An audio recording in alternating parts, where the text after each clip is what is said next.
దర్శకుడికి cinema విజయం ఎంత ముఖ్యమో బడ్జెట్ పరిధి మేరకు నిర్మాతకు సినిమా తీసిపెట్టడం అంతే ముఖ్యం.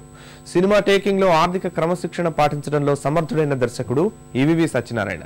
సూపర్ హిట్ అయిన తెలుగు పాటల్ని హాస్య నటులపై రీమిక్స్ చేయటం ఈవీవి ప్రత్యేకత. అంతేకాదు ఎన్నో నిజ జీవిత సన్నివేశాలని వెండితెరపై ఆవిష్కరించడం ఆయనకు చాలా ఇష్టం.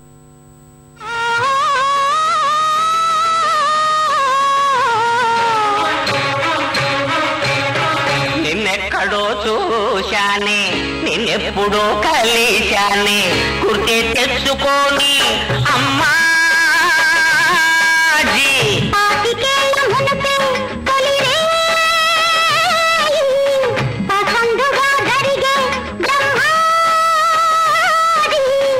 ఆనాడున్న పవరే చూపాలంటే తమారే కుమాయించు నువ్వే క్షమాయించుతానే. ప్రేమ ప్రేమ ప్రేమ ప్రేమ ఖైదీ ఖైదీ ఖైదీ ఖైదీ బుజ్జి బుజ్జి బుజ్జి బుజ్జి ముద్ది ముద్ది ముద్ది ముద్ది.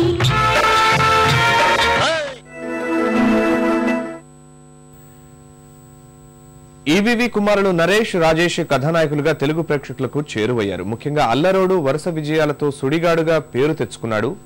నరేష్ కథానాయకుడిగా వచ్చిన కత్తి కాంతారావు ఈవీవి ఆఖరు చిత్రం. ఇవాళ ఆ నవ్వుల దర్శకుడు భౌతికంగా మన ముందు లేకపోయినా నవ్వుల రూపంలో చిరకాలం ప్రేక్షకుల హృదయాల్లో జీవించే ఉంటారు.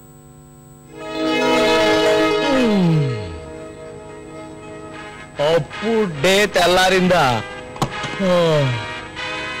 గుడ్ మార్నింగ్ ఎద్దరపూడి బీరాదేవి గారు. పేస్ట్ అప్పెట్టి బోని కొట్టండి. దీంతో 173 సార్లు పిండాను. సరే వడ్డీ పుచ్చు కొడతా కదా. గుడ్ మార్నింగ్ ముచ్చల జయప్రద గారు, ఓ బకెట్ నీళ్ళు అప్పివ్వండి. కొట్టుకోవచ్చుగా? మీరంతా నన్ను కొట్టుకొని ఇస్తేగా. దీంతో 217 బకెట్లు. ఇదిగో వేసవిలో వడ్డీతో కొడతా. వడ్డీతో కొట్టుకో, బకెట్తో పట్టుకో. ఏం వాషర్ కొత్త? అవును బాబు, మా అమ్మాయి ఇంటికి వచ్చాను. ఆహా, టవల్ బాగుంది. కొత్తది. స్నానం చేసిస్తా. రుణదాతలకు రుణామములు. ఆ కట్టేంటి? చేలో గడ్డికొస్తుంటే ఏళ్ళు దిగిందండి.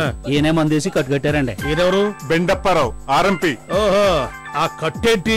వేలు దిగితే ఏదో బిర్యానీ పార్సిల్ కట్టినట్టుగా అంత కట్టు కట్టావు. అరే నీ కాలుకి ఏమైంది బాబు, అంత కట్టు కట్టావు? నాకేం కాలేదండి. మరి